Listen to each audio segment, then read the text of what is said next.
Scarlet, Blue, and You host and the HLGU Alumni Director.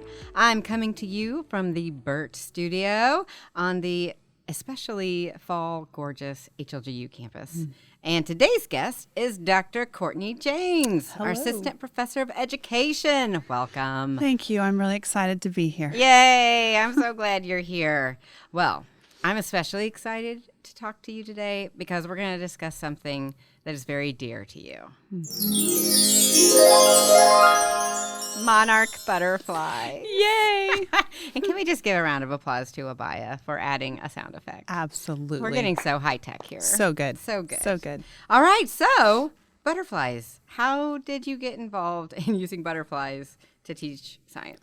Well, through social media, I had a friend who had started collecting monarch eggs, and she was bringing them all inside, and she would line them up on our counters, each in an individual cup. And I watched the progress all summer of her journey, and I just kept Facebook stalked her? commenting on how fascinating this was. And I would watch them grow the larva into like a larger caterpillar, and then into the chrysalis form. And as she released them, and I just knew this needed to be something that I needed for my life. I just knew I needed it. So then I, with all of my excitement about it, she sent me a link that BASF was sending out free milkweed to however many inquiries. And milkweed is the milkweed is their sole source of food. Sole source, right? not preferred. Like that's it. one. That's what they eat. And so the monarch butterfly will only lay its eggs on the milkweed. And so when she sent me the link, I signed up. And then what do you know? But the next spring, I received those. It was like 15 like little plugs of milkweed, and I could not wait to get them into the ground so that the babies would come. And they came. They did. They did. That's so cool. Yes. So they are really cool little creatures. They're beautiful, for one thing. They're a Yes. beautiful butterfly. Why else is it so important to save monarchs? Well, the monarch is endangered. According to the Center for Biological Diversity, monarchs have declined 85% over the last 2 decades. So, a lot. Of course, there's pesticides. We mowed next to highways for like Maybe they got rid of the milkweed. lots of years, we stopped doing that. So we're reclaiming the land. They have special things set aside for the butterflies. And so now when you drive, you see like people say, why don't they mow anymore? This is one of those reasons. Even the native, right? The native grasses even provide like a habitat for them to stay away from any kind of like rain or whatever. It just protects them. So, but they're also threatened by like pesticides and things. So like when farmers are spraying their fields, like in the past, like, but what they now know is that when you're planting the milkweed or when you have these pollinators around your crops, then butterflies come and they just help pollinate your crops. Right. So it's a win-win for everyone. It really is. Yep. Yeah. And they travel like extreme amounts. Yes. So you can find lots of really great visuals online that really show about this. But the monarchs that we're releasing right now are the 4th generation monarch. So in 1 year, if you think about generation 1, 2, and 3, they travel about 3,000 miles in the fall to this very special place in southern Mexico. Oh my goodness. And it's this unique mountain habitat that provides just the right weather conditions to raise butterflies. So then they'll overwinter there, and then in the spring they'll start making that journey north. So Journey North is a really great resource to use also. But those that they breed over winter, so like they start making their way north, and then those are that 4th generation comes north, they start laying eggs, which then becomes the 1st generation for next year. And then they slowly start making their way north. And so those, just think about that 1st generation coming north, that when those eggs are laid, they have to then wait all of the time from the teeny caterpillar stage all the way to the butterfly stage, then fly however north, lay eggs, and do the same process. So by the time they get as far north as Canada, it's like now, Huh. and then they start flying back And then they got to Mexico. do it all again. They do it all again. It's That's very fascinating. Yeah. Yes, really. Good word. And it just shows how cool our creator is to make something as fragile as a butterfly to travel 3,000 miles and have one very special habitat for its winter. But if you think also like first generation, second, third generation are all born with their reproductive organs. So they're all able to have, babies. But that fourth generation, the ones that we're releasing now, aren't. They are not ready. And so that's like nothing that man does. God has created this so creature cool. to overwinter in Mexico. And then at the end of winter, then those things happen. So it's unbelievable that the same species changes from the first, second, third generation, and the fourth cannot have babies Like immediately. a complicated little creature. It's amazing. Very cool.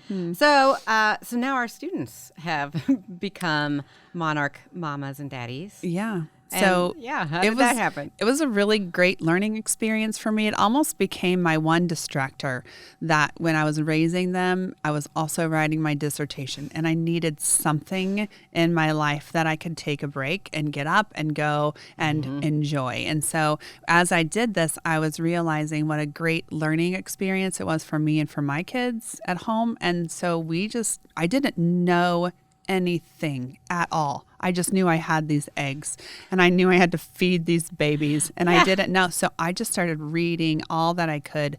And I was like, my students need to do this. And so it's so hard to find eggs in late fall, like in August. So, and then I would get eggs and they would hatch. And then I would be like, I want them to have an egg. And then those would hatch. So some of them mainly got a caterpillar and they didn't always get eggs. And so I wanted them to have this experience. So too often school meant sitting and being taught. Right. So I'm just going to have to absorb the information around me. But I'm a boy mom, and that's not how my kids learn. My kids have to learn through opportunities and experience. And so I wanted something experiential learning for them. So every student got a habitat. Which you brought with you. I did. I brought it. We have one chrysalis left who will probably has about 4 more days before it can be released. And I'm sad. I don't want it to happen. But so everyone got a habitat. Everyone got an egg or a little caterpillar or a larva. And they then got this experience. And the first time that I did it, my students were not happy with me. They were scared. They were afraid if they killed it. You heard that 85% of them are gone. That's a lot of weight on your shoulders. Like, I'm responsible for saving the monarch. Yes. So they were very, very, very scared. But the experience that they did led to the same excitement and curiosity that I had. And as they paraded them around campus, like, they were so proud. They were just monarch mamas, and they were very proud of those. But the overall idea was that I wanted to incorporate some sort of writing in science. And not all of us like writing. And so I wanted it to be something that they loved. And so I knew that they would form this bond with this monarch and they could write about the monarch. So they end up, after they care for the monarch and they learn all about the monarch, they end up writing this multi-genre book. And so they write descriptive, so where they describe the monarch. So it's like being the writer as an artist. So they have to be very descriptive in their writing. And we do a lot of this in class, and they bring their butterflies or their caterpillars and we look at them and we study them. And then they write from a scientific perspective. So like expository, the factual things that we need to know about them. But then we write as a philosopher. And so that's a bit of like persuasive and why it's so important to the world that we keep habitats around, that we grow milkweed, we restore those different butterfly areas. And then they write a narrative, so as a storyteller. Nice. So some of them wrote from the perspective of their caterpillar. Some of them wrote from the perspective of a butterfly. And it was really fun to see their finished pieces. That is fun. Yeah. Oh, man. And they probably do get attached. Do they name them? They do. They all name them. We even have in our office, we usually have a couple And so our student workers and then any other student can come by and they can check on them. They have like a nameplate that they've given to them. And then when we release them, the students all want to come when it's time to release them. And then someone yells, "We had a baby," when the chrysalis opens up. So it really has become this like our office children. Sweet. I love it. And is it hard to release them when it's time to go? Well, some of them are quite fluttery, and you can tell they're like, then it's Let me out. They're trapped in the habitat and you want them to be free. Okay. So what's really cool about monarchs is that they usually want to be released. Like they like to go out like in the mornings, in the afternoon, but like after a certain time, you cannot get them to leave. Oh. Like they're like, nope, it's going to be dark or it could be wet. If it's going to be a rainy day, they will not take off. So it's okay to keep them for an extra day or two. Okay. But they're typically ready to go. But it is sad. It is very sad. So I bet. yeah, I mean, bittersweet. It's like a parenting. foster monarch fail. Correct. It is very much like parenting. You see them go, but it's really rewarding when they spread those wings and they just Take off fly into the sunshine. away. And you're like, you can do it. You can do it. Yeah. All right. So tell me about campus's response to this project. Well, students are intrigued. Like, what do you have in that? Why you habitat? carrying around that basket? What is that? Right. What's in there? And so we usually, I have always said that I know if you're not an elementary education major and you want one, I would be happy to get one for you. Oh, that's sweet. So I typically will, and then I can even supply them with the milkweed. So I just pick some milkweed leaves. I wash the leaves very carefully. I wrap them in paper towel, put them in a Ziploc bag, stick it in the fridge, and just feed it when it's necessary. Yeah. That's so cool. And I know I have seen videos, photos of the release days from different students and faculty and staff. Yes.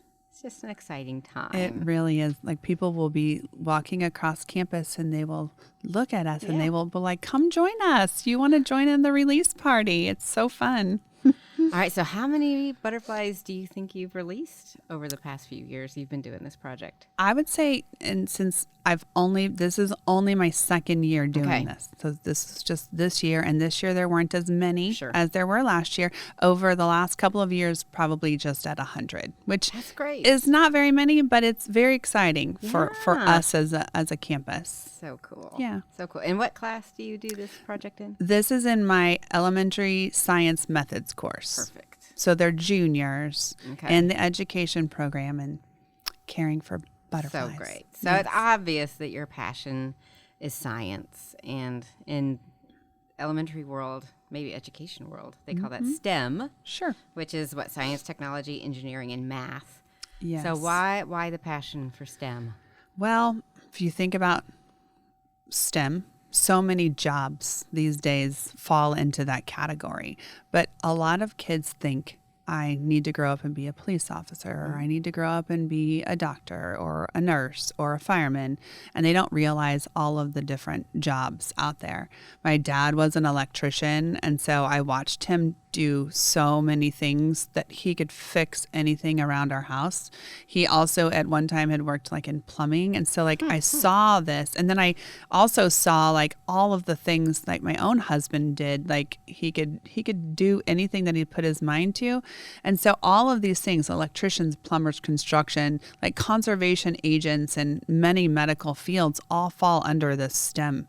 So STEM it can mean so many things to kids. And I really wanted my elementary students, when I taught, to know that there were more job opportunities out there, such as you like hunting and fishing, you like being outside. I know you're not a great classroom learner, but maybe someday you could be a conservation agent. And here is what you need to do for that. There are also those kids who like working with their hands, and they like building and designing like things with Legos and these big elaborate structures. You know, those kids can become engineers and design great things for the future. So STEM became part of like my own kids' lives growing up, and all of the things that we do. And in my husband's work, it just falls in that STEM field. And I wanted to know more about it. And I wanted more students to know of the opportunities that they can get. But also, like when it comes to science, I don't want people to think I'm not a scientist. I'm I can't do science, but and I brought this book with me that I used in my class. So my students have to read a chapter out of this book, and it's called Citizen Science: How Ordinary People Are Changing the Face of Discovery. And we are ordinary, or I am an ordinary. You are a doctor. Me too. No, I'm just an ordinary person, and I am not in any way like a scientist. And so it just talks about how over time, over years, all of these people who put data into different data entry points became citizen scientists. And so you out there, the listeners, you, Lauren, can become a citizen scientist. And you can, if you just Google citizen scientist, you can find all of these different projects that you do. Okay. So my students in my class do these science projects, these citizen science projects. One of them that I have used before has been eBird, and eBird is an app. So if you are a bird watcher, it's definitely one that you can use, and you can mark the different kinds of birds that you see and what time of year, and it helps track migration. Nice. And so that's just ordinary people who like bird watching and sitting at their bird feeders, and you can track those. Another really great one is the Monarch larva monitoring project. You can Google that. It's also really good. But on the Journey North website, there are multiple things that I use in the spring. And I'm a citizen scientist, so anytime in the spring when the trees first budding, like wherever you are, you can click on the map where you live, and then you put in the date, and then you put in that you saw the first bud form on the tree. Nice. And then you can click play on the map, and you can see spring happen from south and have it move all the way north, where all of the people started seeing the budding. And the same thing for hummingbirds. So you can also put in when you see your first hummingbird. You can log when you see your first milkweed pop up. You can log when you see your first monarch egg. You can mark when you see your first larva. So there's even robins, like tracking when robins come. Because they're kind of early. They are early. So there's, and like when you see them in the yard, so like when you see them eating the worms, there's so many things that you can do as a citizen scientist. No idea. I know, it's so much fun. That is fun. There's so many great apps that you can use. Be a part of something bigger. Exactly. So it's not just for school kids, but it's for ordinary people. So good to know. Yes, absolutely. And I'm so glad you're part of our education division. Yeah. And sounds like you're just really thinking outside the box. Yeah, which makes education so much more fun. I want them to love learning. Right. In all different forms. That's right. Exactly. You can read a book like Citizen Science by Karen Cooper, or you can raise a baby butterfly. You can. And honestly, my favorite is the caterpillar. Like, I love the caterpillar. I love the butterfly too. It is gorgeous, but the caterpillar is just unbelievable to watch and observe. Cute. They are so cute, and you can kind of like the very hungry caterpillar. Yes, like they leave their little holes. He's so hungry. They are so hungry. I cannot even tell you how much milkweed you will need. So start planting now. Okay. Very good. Well, thank you so much for coming on and bringing your habitat and your book and all your knowledge. Glad to come. Appreciate it. Thank you. And it's been a pleasure. Thank you for having me. All right, friends. Well, thank you for listening to the Scarlet, Blue, and You podcast. Remember, keep a song in your heart, preferably the HLGU alma mater, and Hannibal-LaGrange in your mind.